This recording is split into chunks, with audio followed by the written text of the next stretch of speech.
अस्सलाम वालेकुम गाइस। आज 12 अगस्त है और दिन है बुध का। आज मैंने सोचा कि जो करंट पॉलिटिकल इश्यूज़ हैं उनके बारे में बात की जाए और थोड़ी सी बैनुल अक़वामी जो सिचुएशन है उसके सिनारियो में देखा जाए कि क्या हो रहा है पाकिस्तान में और बाहर की सिचुएशन क्या है। पाकिस्तान के अंदर जो है कल जो मेजर इशू था वो मरियम सफदर के जो यानी उनको बुलाया था नैब ने, तो वो एक वाक़या हुआ जिसमें एक जिसको आप कह सकते हैं कि एक नामुनासिब सा वाक़या हुआ, क्योंकि उसमें पथराव हुआ और वो एक पुरानी पॉलिटिक्स जो पाकिस्तान में हुआ करती थी उसका एक नज़रिए यानी वो नज़र आया कि लोगों ने पुलिस पे पथराव कर दिया और उसके अंदर इस तरह की सिचुएशन पैदा हुई। इस मामले के हवाले से जो मैं देखता हूँ कि ये मामला जो है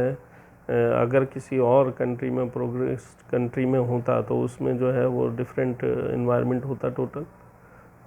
लोग जो हैं पत्थरों की जगह जो है मेरे ख्याल में प्ले कार्ड लिए हुए होते और उसके ऊपर एहतजाज करते और वो वाक़या इस तरह से होना चाहिए।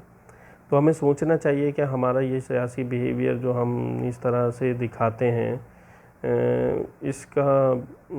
इसका पर्पस क्या है, यानी हम क्यों इस तरह की नेशन है जो हम इस तरह से बिहेव करते हैं अपने मामलात को सॉल्व करने के लिए। क्यों नहीं हम जो है एक प्रोग्रेस्ड कंट्री की तरह या एक पढ़े लिखे माशरे की तरह बिहेव करते हैं। दूसरे जो है आज के दिन जो है उस्मान बुज़दार को बुलाया गया है, वो चीफ मिनिस्टर पंजाब के तौर पे, और उनके ऊपर भी करप्शन का इल्ज़ाम है। वो गए और उन्होंने सवालों के जवाबात दिए और कुछ सवालों के जवाबात वो उन्होंने नहीं दिए और उन्होंने बोला कि ये मुझे मैं जो है वो बाद में दे सकता हूँ या इन राइटिंग देंगे। तो उसके ऊपर जो है नैब ने उनको नया सवालनामा भिजवाने का कहकर फ़ारिग किया, भेज दिया गया। अब उसमें जो है क्योंकि उनके ऊपर करप्शन के केस हैं तो एसिड बियॉन्ड मीन के हवाले से मुख्तलिफ़ सवालात करना लाजमी होता है, क्योंकि नॉर्मली वो प्रॉपर्टी में कन्वर्ट हो जाते हैं वो पैसे। तो हो सकता है कि उसके बारे में कुछ टाइम लाइन्स और उसके हवाले से सवालात होंगे जो जिसका जवाब अब उन्हें देना होगा कि कब उन्होंने कौन सी प्रॉपर्टी ख़रीदी है और क्या उसके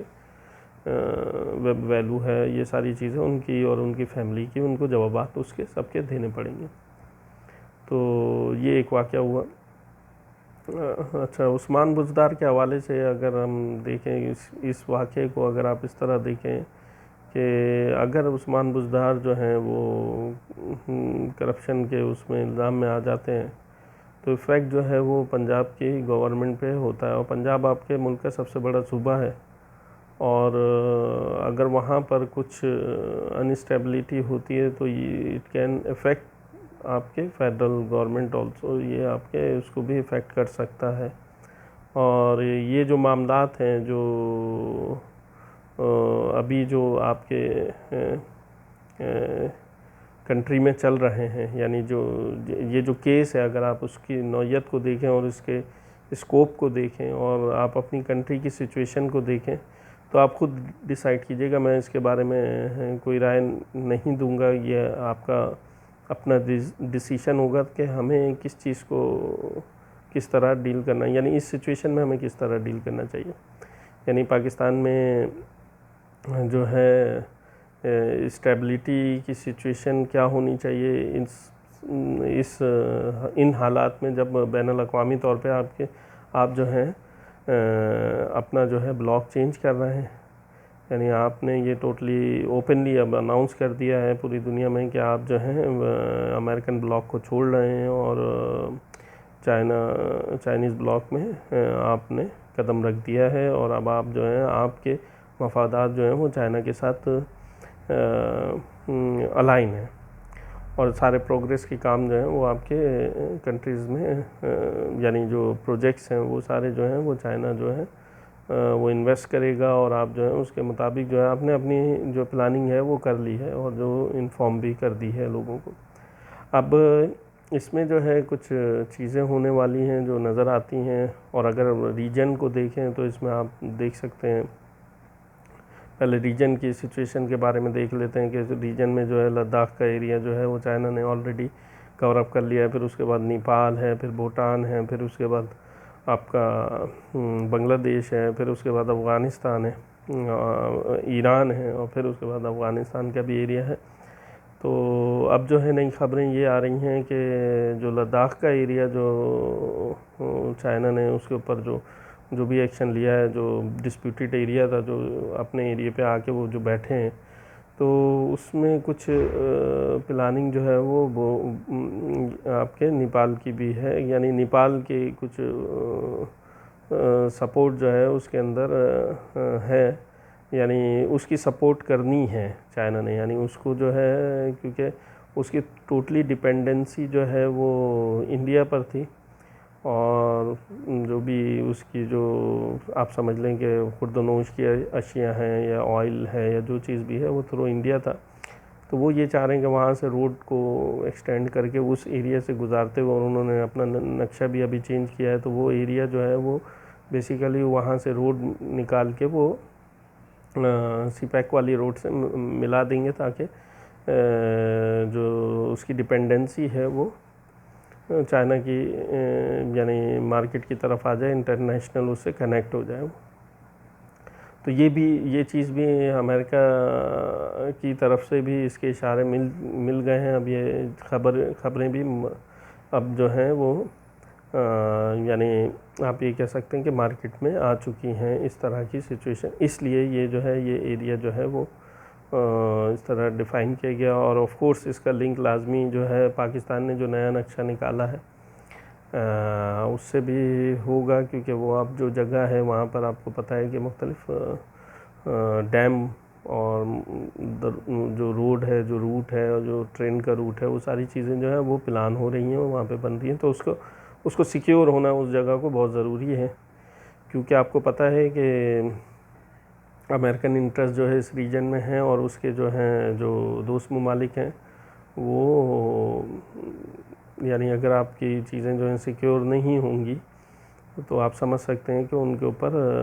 किस तरह जो है आपको ब्लैकमेल किया जा सकता है और आपको अंडर प्रेशर किया जा सकता है इन सारे प्रोजेक्ट्स में। तो ये एक चीज़ है, ये एक करंट सिचुएशन है। और करंट सिचुएशन में हमारी जो स्पेशली विद सऊदी अरबिया जो सिचुएशन हमारी चल रही है, मामलात को जो है रिज़ॉल्व करने की कोशिश हो रही है, जो भी टफनेस आई है कश्मीर के इशू की वजह से, तो वो मामलात भी चल रहे हैं। अभी आपके जो जनरल बाजवा हैं उनका जो है विज़िट जो है वो, उसकी भी खबरें आ रही हैं कि वो सऊदी अरब का विज़िट करेंगे। और उसके अलावा अभी जो एक बहुत बड़ा मेजर इवेंट जो जिसकी खबरें अब आ चुकी हैं वो है आपका चाइना के सदर का पाकिस्तान का दौरा है, जो कि प्लान हो रहा है। तो अब इन चीज़ों में आपको पता है कि ऐसी सिचुएशन में जो एक्सटर्नल सिचुएशंस हैं, और आज भी आपने खबर सुनी होगी कि आपके साइबर हमला हुआ है और ISPR ने उसके ऊपर कंट्रोल कर लिया है। तो इस सिचुएशन में, अगर इस सिनारियो में आप देखें कि पाकिस्तान की एक्सटर्नल सिचुएशन जो है वो इन हालात में है, और इंटरनल सिचुएशन जो है अगर अनस्टेबिलिटी आपके मुल्क में आती है, जिसमें अगर आप देखें, यानी अगर मैंने पहले भी बताया था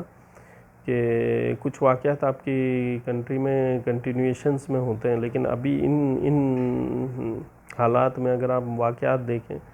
तो जब कश्मीर का डे शुरू हुआ है वहाँ से ये चीज़ें जो हैं ज़रा प्रोवोक हुई हैं और बढ़ गई हैं, जिसमें जो है आपने देखा होगा कि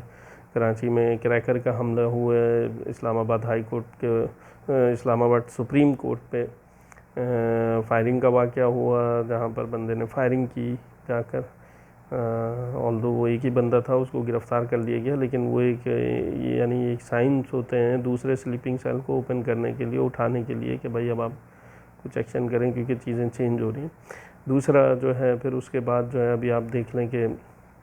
पॉलिटिकल अनस्टेबिलिटी के हवाले से जो है वो आपका चीज़ें नज़र आई, जैसे कराची में जो है वो बारिश हुई तो पानी सारा जो है वो वहाँ पे जमा हुआ, फिर इलेक्ट्रिक की इश्यूज़ आए, ये वो इश्यूज़ हैं जिनकी वजह से लोगों में इज़्तिराब पैदा हुआ और जिनको यूज़ किया जा सकता था। अगर इनको अच्छे तरीके से टैकल नहीं किया जाता तो आज पब्लिक रोड पर होती और आपके मुल्क में अनस्टेबिलिटी की सिचुएशन पैदा हो जाती। उसके बाद जो है, अगर आप आज भी कराची में जो है क्रैकर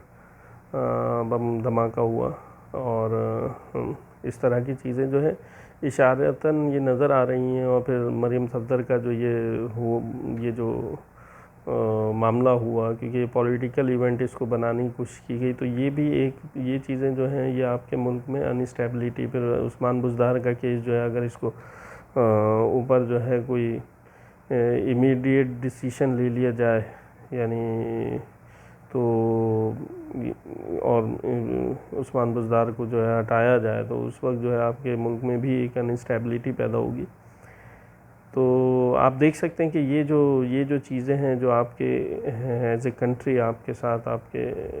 जो रियासत के हवाले से आपके साथ जो हैं ये सिचुएशंस हैं, ये मौजूद हैं जो आपके मामलात में हो रही हैं। और दूसरी तरफ जो है आप देखें तो बहुत सारे प्रोजेक्ट्स हैं जिनके अनाउंसमेंट हो रही है, उनके इनॉग्रेशंस हो रही हैं। तो ऐसी सिचुएशन में क्या हम इस चीज़ के मुतहम्मिल हो सकते हैं कि हम जो हैं अनस्टेबिलिटी मुल्क में, पॉलिटिकल अनस्टेबिलिटी आए मुल्क में और मुल्क जो है वो किसी बहरान का शिकार होना शुरू हो जाए। इस वक्त जो है आपको पता है कि रिज़र्व के हवाले से भी अगर कुछ कंट्रीज़ जो हैं अपने पैसे रिटर्न लेना शुरू कर देंगे तो उसकी वजह से आपको इकोनॉमिकली भी प्रॉब्लम हो सकती है। तो मामलात जो हैं उनकी नौइयत जो है वो इस तरह की है। अभी आप देख रहे हैं कि बहुत सारी चीज़ें जो हैं, बहुत सारे ड्राइव्स जो हैं वो चल रहे हैं इंटरनल एक्सटर्नल पाकिस्तान में, और उन सारे मामलात को कंट्रोल करना एज़ ए मैच्योर नेशन ये हम सब पाकिस्तानियों की भी ज़िम्मेदारी बनती है। तो हमें जो है इसमें एक ज़िम्मेदार पाकिस्तानी के तौर पे बिहेव करना चाहिए, क्योंकि आपको पता है कि आगे जो है आगे सिचुएशन और टफ़ भी हो सकती है, क्योंकि आगे जो इवेंट्स आ रहे हैं जो मैंने बताया कि एक तो अगर इंटरनल आप देखें तो 14 अगस्त का इवेंट भी आ रहा है आपका, और कराची में आज क्रैकर बम धमाका हुआ है मार्केट में। तो आप देख लें कि ये कितना सीरियस इशू है, इसको हमें कवर अप करना, यानी इसको किस तरीके से हमने डील करने हैं ये मामलात को। फिर आगे मुहर्रम आ रहा है, मुहर्रम में भी आप इन चीज़ों को डील करना होगा एज ए नेशन। फिर उसके बाद जो है आपका प्रेसिडेंट, चाइना के प्रेसिडेंट का विज़िट आएगा, तो उससे पहले भी चीज़ें जो हैं वो इस तरीके से, क्योंकि स्लीपिंग सेल्स और ये जो एजेंट्स होते हैं इनको यूज़ किया जाता है इन्हीं मामलात में। और आज का साइबर हमला जो है वो भी आपको ध्यान में रखना चाहिए। तो मामलात जो हैं वो यानी आप कह सकते हैं इस वक्त जो हैं वो टफ़ है, और बहुत सारे मल्टीपल चीज़ें हैं जिनको फेस करना है as a nation, as a रियासत पाकिस्तान को, और इन सब चीज़ों से पास थ्रू होना है। और अल्लाह से दुआ है कि अल्लाह ताला जो है पाकिस्तान की हिफाजत करे और बेहतर तरीके से हम निकल जाएं इन मामलात से। और फिर आगे जो है पॉलिटिक्स और चीज़ों के बहुत से मकसद बहुत टाइम है, उनके ऊपर भी चीज़ें होती रहेंगी, लेकिन जब मामलात इस तरह के हों तो हमें एज ए मैच्योर नेशन जो है इन चीज़ों को डील करना चाहिए। अभी कराची के हवाले से आपने देखा होगा कि चीज़ें जो हैं वो कंट्रोल करने के लिए अदालती कार्रवाई हुई है, जिसमें कि इलेक्ट्रिक और आपके जो बल्दियाती जो चीज़ें हैं जो बल्दियात के निज़ाम में आती हैं, जिनको कंट्रोल करना जो है वो एडमिनिस्ट्रेशन का काम है, जैसे बिल बोर्ड के इश्यूज़ हैं, ये सारी चीज़ें जो हैं इसके ऊपर भी अदालती तौर पे कार्रवाइयाँ हो रही हैं ताकि मामलात को कंट्रोल किया जा सकते हैं। ये मेरा एनालिसिस है। बाकी आप इससे इत्तफाक कर सकते हैं और नहीं भी कर सकते। आपके कमेंट्स का मुझे इंतज़ार रहेगा। आपके यानी जो सजेशंस होती हैं वो मुझे बहुत इनकरेज करती हैं। और तनकीद भी इम्प्रूवमेंट के लिए मुझे यानी मेरी रहनुमाई करती है आपकी। तो प्लीज़ जो भी कमेंट्स हैं वो कमेंट बॉक्स में ज़रूर मेंशन कीजिएगा, अपनी राय से का इज़हार कीजिएगा। व्हाट्सएप पे भी आप भेज सकते हैं, जैसे आप भेजते हैं। कल की वीडियो के हवाले से भी मुझे फ़ोन कॉल्स भी आई, व्हाट्सएप पे मैसेजेस भी आए। तो थैंक यू। ये इंटरेक्शन बहुत ज़रूरी है लिसनर से, उसके बाद ही जो है वो फिर डिस्कशन में भी मज़ा आता है। ओके गाइस, टाइम हो गया है। इस पर हमारी जो टाइमलाइन है उसको हम डेली उसी में रखेंगे। फिर मिलेंगे इंशाल्लाह नेक्स्ट क्लिप में एक दूसरे टॉपिक के साथ। अपना बहुत ख्याल रखिएगा। अल्लाह हाफ़िज़।